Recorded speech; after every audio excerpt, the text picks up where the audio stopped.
dengan hadiah yang agung, iaitu solat fardu 5 waktu untuk baginda dan juga untuk kita semua umat Nabi SAW sampai ke hari kiamat yang mana hadiah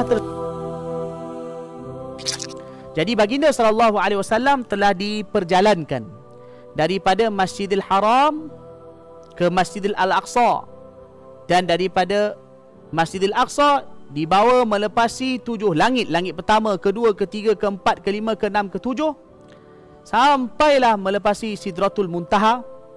Kemudian baginda SAW berkalam dengan Allah Subhanahu Wa Taala di dalam tempoh 1 malam. Kemudian baginda SAW pulang semula ke kota Mekah. Dalam peristiwa tersebut, Rasulullah SAW telah diperlihatkan oleh Allah Ta'ala sebahagian daripada nikmat syurga dan juga sebahagian daripada seksaan neraka. Dan baginda diperlihatkan dengan kehebatan keagungan Allah Subhanahu Wa Taala di langit.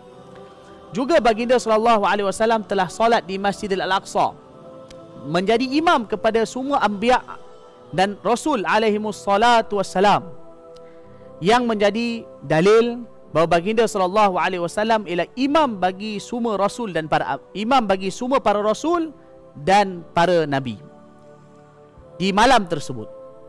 Dan juga baginda SAW bertemu dengan sebahagian para nabi di langit-langit, iaitu di langit yang pertama baginda SAW bertemu dengan Nabi Adam AS. Di langit yang kedua Nabi SAW bertemu dengan Nabi Isa dan Nabi Yahya AS.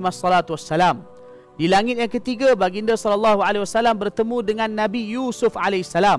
Di langit yang keempat Nabi SAW bertemu dengan Nabi Idris AS. Di langit yang kelima Nabi SAW bertemu dengan Nabi Harun AS. Di langit yang keenam Nabi SAW bertemu dengan Nabi Musa AS. Dan di langit yang ketujuh Nabi SAW bertemu dengan Nabi Ibrahim AS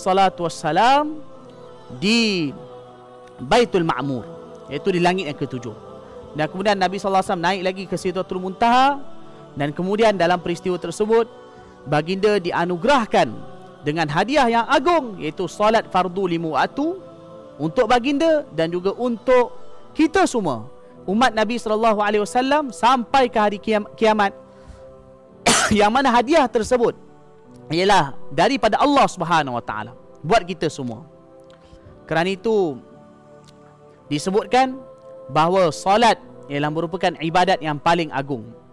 Kerana itu juga disebutkan dalam hadis pun, apabila ada orang masuk Islam, Nabi SAW selepas mengajarkan kepadanya berkenaan dengan tauhid, asas tauhid, baginda SAW juga akan mengajarkan kepadanya solat, dan juga menyuruh sahabat radhiyallahu anhu mengajarkan kepada orang yang baru masuk Islam solat, untuk membayangkan betapa besarnya perintah solat yang dianugerahkan oleh Allah Ta'ala kepada kita semua. Para santri yang dirahmati Allah Subhanahu Wa Taala sekalian, jadi peristiwa Isra' Mi'raj ini berlaku pada 27 Rejab tahun ke-11 kenabian, yang mana apabila baginda pulang, orang kafir mereka memperolokkan baginda SAW, mengejek dan menghina Nabi SAW kerana mereka tak percaya. Namun orang yang beriman tetap dengan keimanannya dan membenarkan apa yang disampaikan oleh Rasulullah SAW. Dan itu ujian Allah Ta'ala untuk mereka. Kita umat Islam, Ahlu Sunnah wal Jamaah, kita mempercayai peristiwa Isra' Mi'raj berlaku pada junjungan besar kita Nabi Muhammad sallallahu alaihi wasallam. Kita tidak seperti mana orang yang bukan Islam pada zaman itu, yang mereka mengejek dan menghina Rasulullah sallallahu alaihi wasallam. Bahkan bila perkara ini disampaikan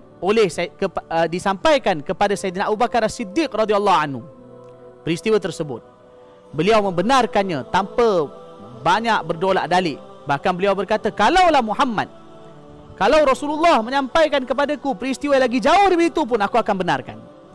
Maka kerana itu Sayyidina Abu Bakar radhiyallahu anhu diberikan gelaran As-Siddiq, iaitu seorang yang sentiasa membenarkan Rasulullah sallallahu alaihi wasallam. Maka itu ialah ringkasan daripada peristiwa Isra' Mi'raj yang berlaku pada tahun ke-11 kenabian.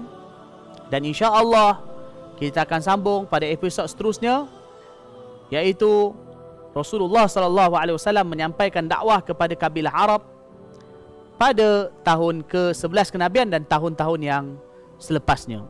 Semoga Allah Ta'ala memberikan kepada kita rahmat dan keberkatan dengan kita menghayati sirah Rasulullah SAW, dan semoga dengan asbab penghayatan sirah ini menambahkan kecintaan kita kepada baginda dan memberikan kekuatan kepada kita untuk ittiba' Rasulullah SAW, supaya melayakkan kita di akhirat nanti duduk bersama Rasulullah SAW. Amin ya rabbal alamin.